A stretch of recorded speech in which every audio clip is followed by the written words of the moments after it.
Now, speaking of being heckled, Michelle Obama. Well, that was a good transition. Oh, thank you. Lisa, I'm taking your job. I'm serious, girl. That was awesome. Okay, so Michelle Obama, for those of you that didn't hear, she got heckled at a fundraiser. Yes, and let me tell you, let's give it up for our First Lady because she was not having it. She went sister girl on this person who was, straight sister girl. And normally First Ladies, they're so dignified and you just kind of are respectful and the president always handles things so diplomatic. But no, she was like, I'm not going there. You are not going to talk to me like that. And if you don't stop, you can take the mic and I'm leaving. I'm scared of you just saying that. Oh, I tell people I got, sister girl in me. You got a little ghetto in you. A lot of ghetto. My husband doesn't agree, but I do. But no, I love that she stood up for herself. So what did this person say to her? I think it was dealing with gay and lesbian rights, and she had some opinions about how the children are affected, and whatever, she just felt like she said, I'm tired of being quiet. I wanted to voice my opinion, but the First Lady said there's a way to do it, and you cannot handle it like this. And so, of course, this person's very upset. They did not get to voice their opinions, and they were asked to leave the event. Now, Tony, as an athlete, have you been heckled before? I'm sure fans in the audience. I mean, are there times, or not in the audience, in the crowd, stands, were there ever times that you got booed or heckled by people?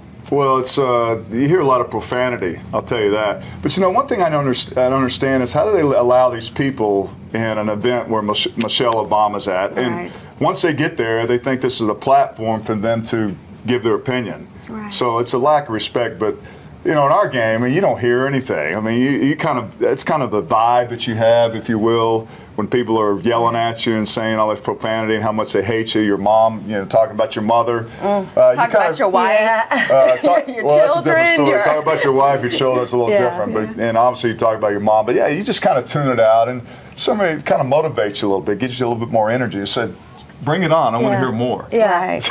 But you know what? I struggle with it, being in the stands when you all used to play. I just thought it was so disrespectful. And I would let people know, look, let me just tell you, that's my husband. Yeah. So before you start or keep going on, I'm gonna give you fair warning.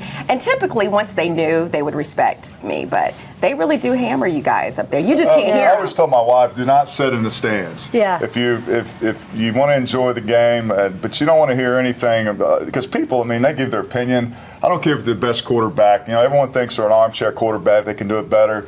But you can't, in that business, you can't have thin skin. Well, and I think in politics it's probably the same way, right? Everyone thinks they can do it better. And I appreciate that she said, you're entitled to your opinion, but this is not the forum. Because, I think it's a double-edged sword. I mean, we're a country that's based on this idea that freedom of speech, and you can say, you can disagree and say what you want, but it's just a matter of how do you do that in a productive way. And I love that she kind of called him on it and said, let's be productive about it. And this isn't productive. This isn't getting the job done. And I think anytime you're in a platform of whether it's success or public speaking, or you have an audience of people that listen to you, not that whole audience is always going to love you. Not that whole audience is going to be your cheerleader. Right. And it's good that she I think acknowledges that. But do you know why they do it? Because they feel like we're talking about it today. It's giving them their platform, so we're talking about this person. The comments she made with Michelle Obama. So I don't even like to talk about people like that because I think it's disrespectful and it's surely a lack of class. Go ahead, Tony. Yeah, you Don't preach. you agree? You tell us. Now, as an editor of a magazine, do y'all ever get people that write in and say, why'd you run that article, or we could have written this better, or your writers suck? Do people ever feel like, definitely. I'm sure they do, because I've seen the front burner and I've seen the comments that are on that before. Haters love to hate, man. They just want to, it's tough. And if you can step back from it and not take it personally, it can be a constructive, especially if they're thoughtful about it, if it's well written, if it's good constructive criticism or feedback, you want that. But it's just when the dialogue starts to get nasty. I think when the world was all print and you'd get the letter to the editor, those were always sort of, they could be rants, but they were smart, they were thought out. If you're going to take the time to sit down and write a letter and mail it in. But now with the internet, it's all bets are off.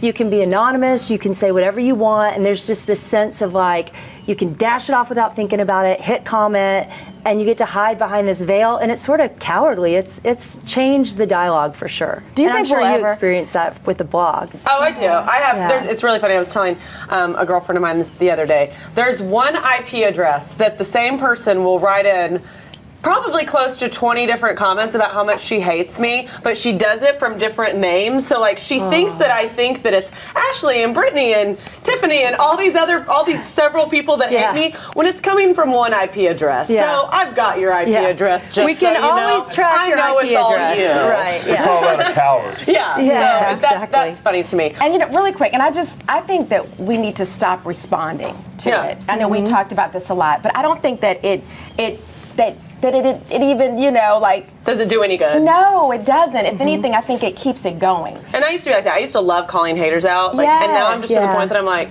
they want the They attention. want the attention. They're doing That's it because exactly they want right. you to acknowledge Yeah. them on some sick level. Yeah, again, I think Exactly. you respond if it's constructive, and then it becomes a good conversation. It's like we're allowed to disagree, we're allowed to have smart conversation That's about right. it. But when it's just when you know it's mean-spirited, yeah, Just like cut it off. cut it off.